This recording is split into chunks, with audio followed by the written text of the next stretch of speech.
Добрый вечер. Вы смотрите программу «Якутия в деталях». С вами Надежда Саханская. 1 мая надо объединяться. Эти строки Владимир Маяковский ровно 100 лет назад посвятил главному празднику всех трудящихся. Спустя век знаменательная дата не потеряла своей актуальности и по сей день широко отмечается в нашей стране. О том, в каком формате отметят Первомай в Якутии в этом году, мы поговорим сегодня с председателем профсоюзов республики Николаем Дегтяревым. Николай Николаевич, добрый вечер. Добрый вечер. Ну вот День солидарности трудящихся с концертами, с гуляниями в нашей стране празднуется довольно давно. И если с ходом времени все-таки политическую какую-то подоплеку потерял, массовость все-таки у праздника остается. Как думаете, почему вот все же Первомай так любим и популярен народом? Ну, я бы не сказал, что оно потеряло политическую подоплеку. На самом-то деле мы ежегодно проводится всероссийская акция профсоюзов, да, и в этом году тоже проводится, да, в действительности в связи со сложной ситуацией. После долгих консультаций с нашими правоохранительными органами мы 10 апреля на Совете воздержались провести демонстрации, митинги. Но это не говорит, что 1 мая у нас не пройдет. Вот как раз по утвержденным лозунгам пройдут трехсторонние комиссии, имеем в виду территориальные трехсторонние на местах, встречи в трудовых коллективах, различные торжественные собрания. Мы рекомендуем в связи с годом семьи чествовать наши трудовые династии, лучших тружеников. Это все остается. Ну и, конечно же, после вот как раз пандемии нам, с одной стороны, помогла проведение различных интерактивных мероприятий. В этом году мы объявили конкурс на, так скажем, фотоконкурс «Первомай моей семье». Да? Поэтому, пожалуйста, это все положения размещены на нашем сайте, на нашем телеграм-канале, поэтому подключайтесь. В целом, вот буквально сегодня у нас прошло расширенное заседание трехсторонней комиссии республиканской, где обсудили, во-первых, принятые указы, стратегические указы нашего главы по реализации их, о помощи и со стороны работодателей, и со стороны профсоюза. Мы это поддерживаем и будем в этом вопросе участвовать. Конечно же, вот и был рассмотрен вопрос проведения первомайской акции. И обе стороны, наших социальных партнеров, и правительство, и работодатели поддержали позиции профсоюзов. А там все-таки говорилось об справедливой экономике, индексации заработных плат. Я ставил вопрос, чтобы у нас социальное партнерство развивалось. В части у нас есть объединение работодателей, но там входят только крупные наши компании. Они и так социально ответственный бизнес. Очень много сейчас предприятий, организаций в малом, среднем бизнесе, индивидуальных предприятий, где также работают люди. Даже вот если взять самозанятых, здесь и профсоюзы не представлены, и социальных гарантий таковых нет. У них нет фактически в основном договора гражданско-правового характера, поэтому трудовых отношений нет. Поэтому у людей возникает. И сейчас одна из сложных вопросов – это оформление пенсии. Из-за того, что стажа не хватает, мы уже сталкиваемся с этим постоянно. И в последующем это будет только усложняться. Да, с прошлого года у нас, если вот эти компании, предприятия, организации перечисляют взносы страховые, то им будут выплачиваться больничные листы, если даже договора гражданско-правового характера. Но если это перечисляется, а если нет, то, к сожалению, опять же остается. И в последующем это тоже могут на них повлиять. Поэтому мы говорим, что в объединение работодателей должны входить все. Да, нам комфортно работать вот с крупной компанией, но вот еще раз хочу сказать, что таких обращений у нас уже много. Хотя мы защищаем интересы только членов профсоюза, но мы консультируем всех. Здесь эти вопросы вот рассматриваются. И я думаю, что уже опыт есть проведения в интерактивном формате, да, в онлайн-режиме, и этот 1 мая не будет исключением. Поэтому не случайно, наверное, девиз первомайской акции – это «Достойный труд каждого, гарантия благополучия семьи и развития страны». Да. Ну, это прежде всего связано с объявлением года семей в Российской Федерации, а у нас год детства. Мы должны укреплять институт семьи государством и властью. Руководством страны уделяется очень большое внимание развитию института семьи, поддержке многодетных семей. Для нас, профсоюзов, это защита интересов трудящихся женщин, молодежи, как незащищенной категории, ну и при этом дополнительно предусмотрены льготы и гарантии. С одной стороны, это хорошо. А с другой стороны, для работодателей это нагрузка. И могут возникнуть такие соблазны не принимать вот эту категорию на работу, да, потому что у них свой график ухода в отпуск, ну и другие. Поэтому с этой стороны мы должны мы и предлагаем в коллективных договорах эти вопросы однозначно предусмотреть. Даже у нас есть отдельный раздел в коллективных договорах, куда мы рекомендуем отдел по молодежной политике. И эти тоже вопросы надо рассмотреть. Ну и в целом укрепление института семьи и многодетства – это первейшая задача, а с нашей стороны это, как я еще раз сказал, трудящиеся. Николай Николаевич, предлагаю напомнить нашим зрителям, что мы работаем в прямом эфире. Задать вопрос гостю программы можно по телефону 42 14 39 или по номеру горячей линии в мессенджере Telegram 914 235 0502. А если мы говорим с вами не только о семье и трудящихся, может быть, предусмотрены какие-то еще патриотические мероприятия в плане первомайской программы? Ну да, и мы и в прошлом году, и в этом году также предлагаем оказание гуманитарной помощи нашим военнослужащим и членам их семей. Но вообще, если говорить, с началом специальной военной операции мы, профсоюзы, вышли с инициативой, чтобы во всех коллективных договорах была помощь не только своим работникам, но и членам их семей. И вы знаете, в прошлом году мы подписали новое трехстороннее соглашение, и туда эти пункты включены. Поэтому у предприятий и организаций есть возможность оказания помощи не только своим работникам, но и членам их семей. И если взять, вот буквально мы ежемесячно мониторим, уже более 200 миллионов рублей только профсоюзам оказана помощь нашим военнослужащим. И это должна продолжаться. И, как я уже сказал, у нас мы проводим работу с нашей молодежью. Конечно, они работающая молодежь, просто так время не находит, но поэтому стараемся в выходные дни всех их собрать. У нас сейчас возрождается детское движение, потом еще студенческое время достаточно организовано, когда приходят трудовые коллективы, как будто с молодежью никто не занимается. Поэтому у нас очень хороший молодежный совет Федерации профсоюза, профсоюзные активисты. В основном это профсоюзный актив. И достаточно, не зря они также признавались лучшей молодежной организацией нашей республики. По всей России?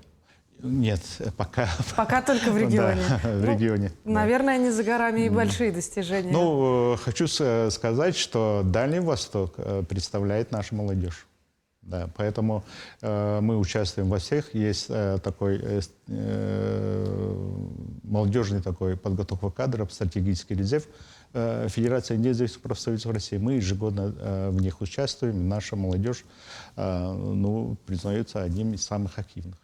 Я думаю, что это неудивительно, потому что молодежи Якутии слышно в разных уголках. Да, в действительности.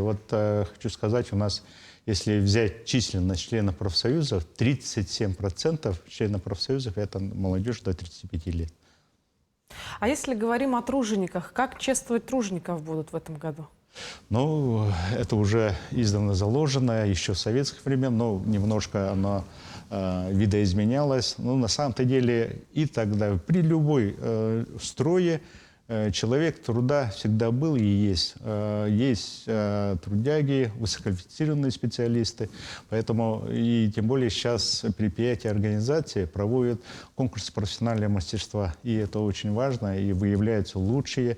Ну и, конечно же, у нас уже и опытные наставники есть. Поэтому вот как раз в наших рекомендациях и мы говорим, чтобы чествовали вот эти категории лучших тружеников по итогам года, да, наставников. Сейчас даже вот буквально недавно утвержден новая государственная награда «Лучший наставник Республики Саха-Якутия». И это тоже очень важно. Ну и наши трудовые династии. Очень большая трудовая династия у нас по всем этим. Также сегодня мы на РТК чествовали 10 лучших трудовых династий. Ну, вообще, по традиции, у нас ежегодно 5 трудовых династий вносятся в книгу почета трудовых династий Республики Саха-Якутия. Но в прошлом году, в связи с годом труда, а в этом году с годом семьи, было принято решение по 10 семей. И сегодня вот, ну, двое Стампонского и Снерингринского не смогли прибыть, представители этих трудовых, а 8 как раз мы отмечали. И они занесены в книгу почета Республики Саха-Якутия.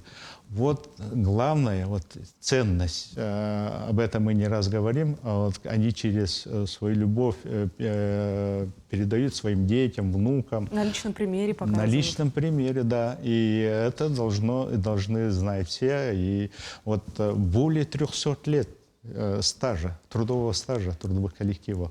Вот буквально сегодня это было 3 семьи, более 300. А так у всех более 200 лет. А какие это профессии? Это, наверное, педагоги, из сферы здравоохранения представители? Вот вы правы в том, что вот самые большие, многолетние, вот эти в основном наши педагогические. Но вот буквально тоже вот мы проанализировали, какая отрасль не включена. Оказалось, вот уже на протяжении нескольких лет же мы делаем, и все отрасли, почти все районы. Поэтому география с каждым годом растет. Это очень нас радует. Ну, как и говорили, всякий труд у нас в почете, да? Вот в таком смысле. И здесь хочу выразить большую благодарность, во-первых, самим семьям, во-вторых, это предоставляет нам муниципальное образование, поэтому кто заинтересован в этом, кто проводит свои мероприятия, чествует, они всегда в курсе и очень много как раз предоставляют. Поэтому им за это большое спасибо. А в реальности, если взять, то трудовых династий, конечно же, всех туда, я хотел бы всех туда внести, но есть определенные положения. Ну, я думаю, что в последующем все-таки те, которые не попались сегодня, попадут в следующий раз. Все профессии нужны, все профессии важны. Это еще с детских лет, стихи классика. Вот если говорить о премии «Человек труда», как вы оцениваете такую меру поддержки человека трудящегося? Насколько необходимо было ее ввести вот именно в наше время? Я выражаю большую благодарность главе республики, но я, конечно, поддерживаю, потому что это была наша идея.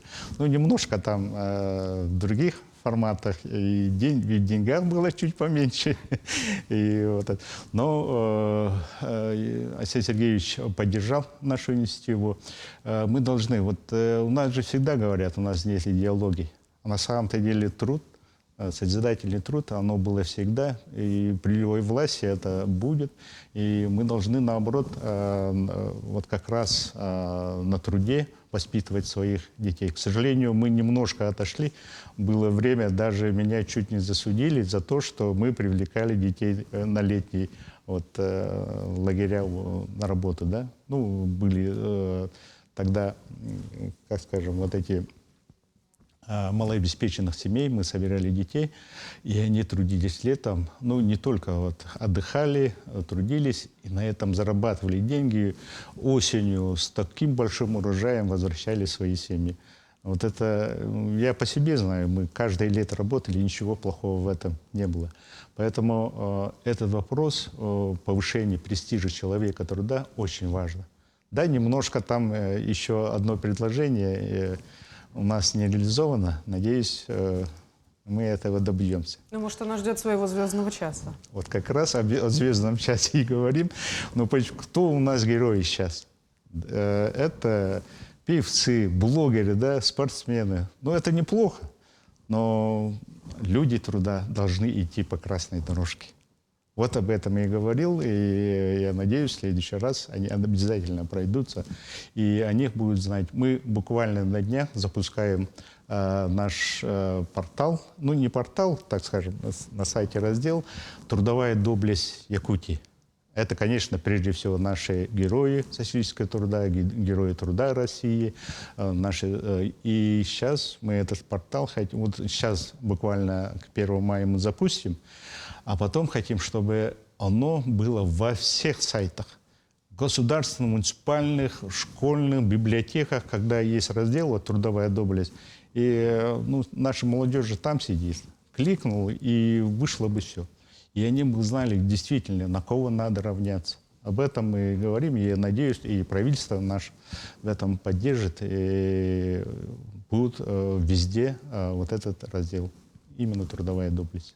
Ну вот, как в известном фильме однажды сказали, лично я хожу на работу, потому что она меня облагораживает. А может быть, надо подойти с другой стороны, вводить какие-то профориентационные моменты для школьников, чтобы они уже с ранних лет знали, кем хотят быть. Потому что вот будет мне 17, куда пойду, чем заниматься? Вот это очень правильно. Я всегда говорил о том, что надо заниматься уже средних классов. Знаете, склонность у детей, даже вот все психологи это могут спокойно протестировать, к чему склонен ребенок. И на основе этого уже начинать профориентационно. А вы знаете, что президент страны в своем послании, и когда вот на нашем съезде, он сказал реализации со следующего года национального проекта «Кадры». Есть у нас и работает и программа «Профессионалитет». Он попросил, чтобы профсоюзы приняли самое активное участие. Но я являюсь членом наблюдательного совета. И как раз мы должны подготовить. У нас, если взять рынок труда, то очень большая нехватка квалифицированных рабочих профессий. Вот поэтому мы должны, вот поставлена задача 1 миллион высококвалифицированных рабочих подготовить, среднего специальности. И здесь все должны принять активное участие. И поэтому, вот, когда на съезде я выступал, я говорил о том, что чтобы привлечь молодежь к среднеспециальным рабочим профессиям, надо поднять и стипендию. Вот буквально позавчера у нас прошло заседание правительства, которое утвердило размеры стипендий, они от 2 до 4 тысяч. Вы представляете, насколько это хватит, да? Мы говорим о том, чтобы стипендии, уровень стипендий было... Уровень прожиточного минимума. Прожиточного минимума, да, это 23 тысячи.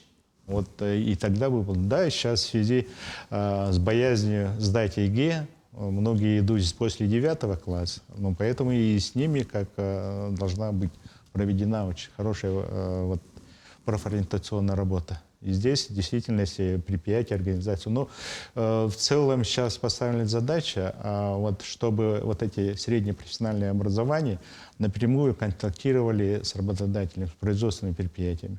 И половина должна быть практикоориентирована, их обучение. И чтобы потом сразу, вот, видя талантливых ребят, сразу могли уже взять на работу. Вот такая задача. И сейчас переориентация в целом подготовки кадров идет. И очень надеюсь. И вот Арсений Сергеевич очень хорошее вот предложение по студенческому кампусу, да, именно среднее профессиональное образование. Вот это тоже очень важно. И поэтому и бизнес, и образовательная система должны вообще взаимодействовать, а не так, как уже с советских времен. Несколько профессий, по годам сколько угодно готовим, а потом оказывается, что они не нужны. Надо очень быстро отслеживать. Вообще рынок труда очень быстро меняется. Мы должны вот за пятилетие уже быстро менять, кого готовить. И поэтому вот прогноз потребностей в трудовых силах, это должно очень серьезно вестись. И здесь Госкомитет, да, занимается, но в любом случае у нас из-за нехватки вот, вынуждены, всегда нам укор ставят, почему у нас очень много приезжих. Да потому что у нас нехватка.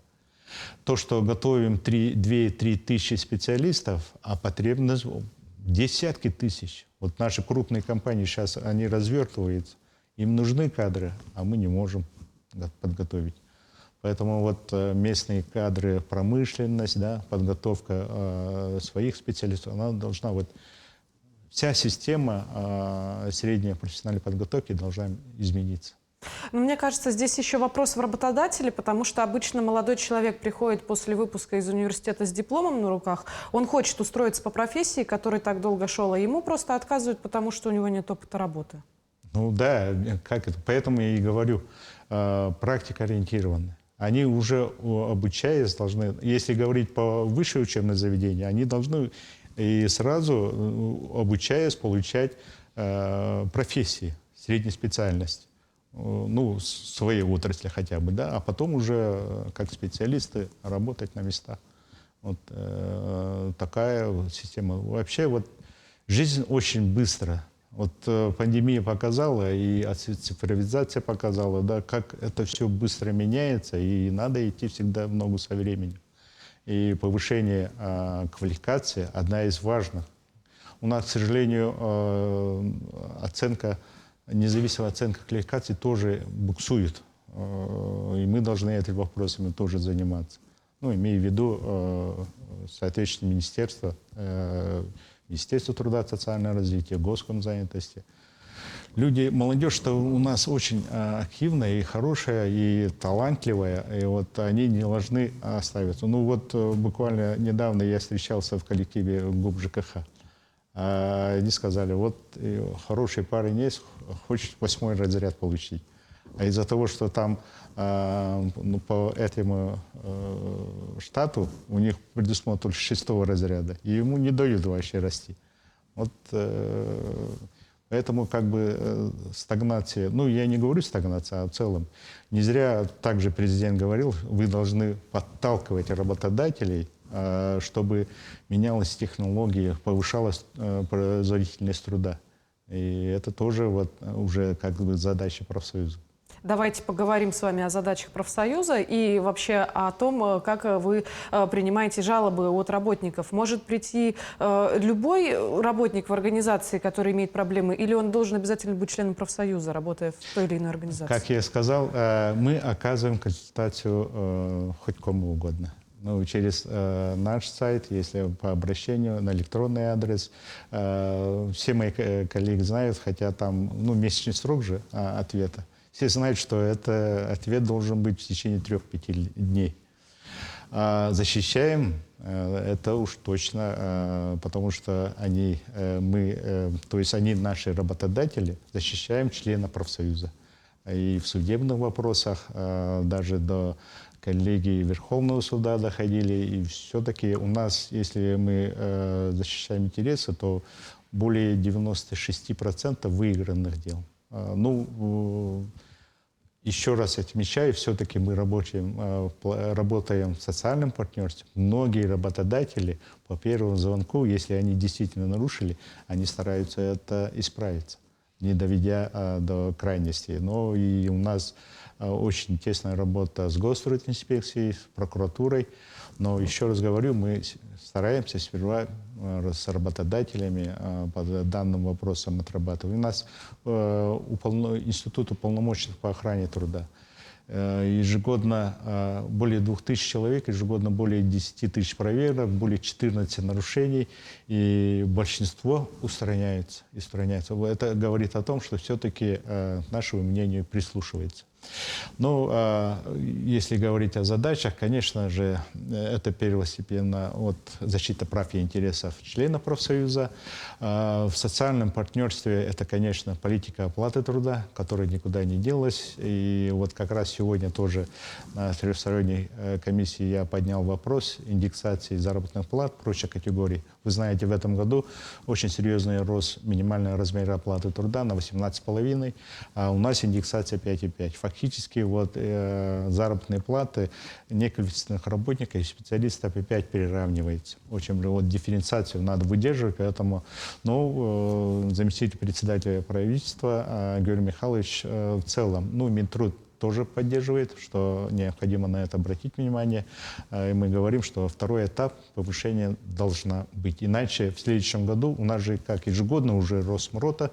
И фактически все специалисты, если мы не сделаем сейчас фору, не возьмем фору, в этом году не повысим, то 1 января все опять же будут на уровне МРОТа. А этого никак допустить нельзя. Это самый один из острейших вопросов сегодняшнего дня. И, конечно же, в целом мы проводим общественный контроль по исполнению майских указов. А в производственной сфере это регулируется через коллективные договора, поэтому тоже на особом контроле мы держим. А если вот говорить о жалобах, с которыми к вам приходят работники, не называя имен и организаций, по каким вопросам больше всего зафиксировано обращение? Мы не можем. Если приходят, то однозначно с именами, фамилиями. На сайте могут, да, анонимно даже спрашивать, и мы все-таки консультации дадим. В целом, какие? Это в большей степени сейчас, когда мы встречаемся и в трудовых коллективах, это вопрос, как я уже сказал, заработной платы все-таки. Заработной платы, да. Она всегда первостепенна последние годы. Второе, это по улучшению условий, обеспечение СИЗами, спецодеждой. И последние годы хочу отметить, что в этом вопросе улучшения есть. Если раньше по социальным гарантиям, по проезду, пусть медицинских осмотров очень много было вопросов, то все-таки эти вопросы сейчас сняты. И работодатели знают, это один из таких законодательных социальных гарантий труженика, поэтому здесь стараются не допускать. Но есть моменты, когда нехватка средств. Но в любом случае, я всегда говорю, надо показывать кредиторскую задолженность, и до конца финансового года эти задолженности должны быть закрыты, иначе это, опять же, нарушение будет. Трудового законодательства в последние годы очень ужесточены ответственность руководителя за нарушение трудового. 1-2 раза, в 3-й раз уже можно лишиться, права руководства на несколько лет. Сколько сейчас в республике насчитывается профсоюзных организаций? Так, последний 2667. Год рождения, поэтому я запомнил, да. 2667, у нас 12 тысяч, где-то приблизительно около 12 тысяч профсоюзного актива. Это не только председатель, и профсоюзный актив. И поэтому перед нами стоит большая задача повышения их квалификации. Но достаточно серьезно. Через каждые 4 года очень большое серьезное изменение состава. Старые уходят, молодые приходят, и они должны быть достаточно квалифицированы, чтобы отстаивать права. Поверьте, и в трудовом законодательстве, хотя основные стоят, изменений достаточно очень много. Поэтому мы проводим обучение первого уровня, вновь избранных, второго уровня уже опытных. Есть у нас школа молодого профсоюзного лидера, поэтому и также однозначно ежегодно выезжаем в районы, кустовые семинары, совещания проводим. Поэтому ежегодно где-то около 10 тысяч профактива охватываем. И отдельно уже сертифицированное обучение и по охране труда ежегодно 2 раза проводим. Но все члены комиссии по охране труда должны иметь соответствующее свидетельство о прохождении обучения. Это обязательные требования. И, конечно, и работодатели в этом вопросе тоже поддерживают нас.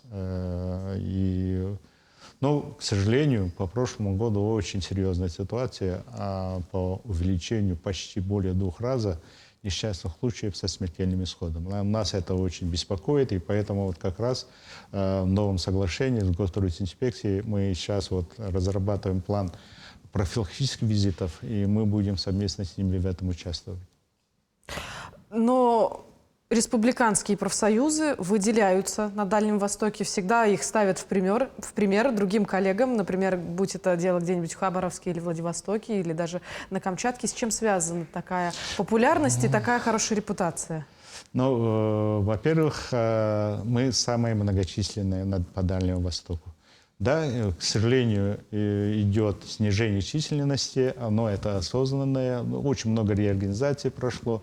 Но в любом случае у нас, ну, пример, Приморский край, 3,5 миллиона жителей. И у них было около 200 тысяч. Сейчас у них, не знаю, около 100 тысяч или нет численность. Других вообще не говорю.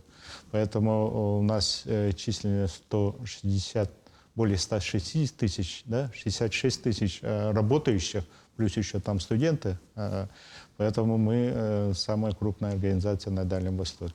Ну, я не сравнюсь и с сибирскими, где большие производственные, или в центре, но мы стараемся все вместе с нашими отраслевыми профсоюзами проводить наши плановые мероприятия. Их достаточно много. И вот как раз одним из интересов, то, что я всегда с коллегами делюсь, они удивляются, когда я очень много говорю, что мы всегда встречаемся в трудовых коллективах. Они как федерации сидят, ну, может быть, отраслевые там встречаются, но это очень мало. Николай Николаевич, начинали мы сегодня нашу с вами беседу с 1 мая. Уже скоро праздник.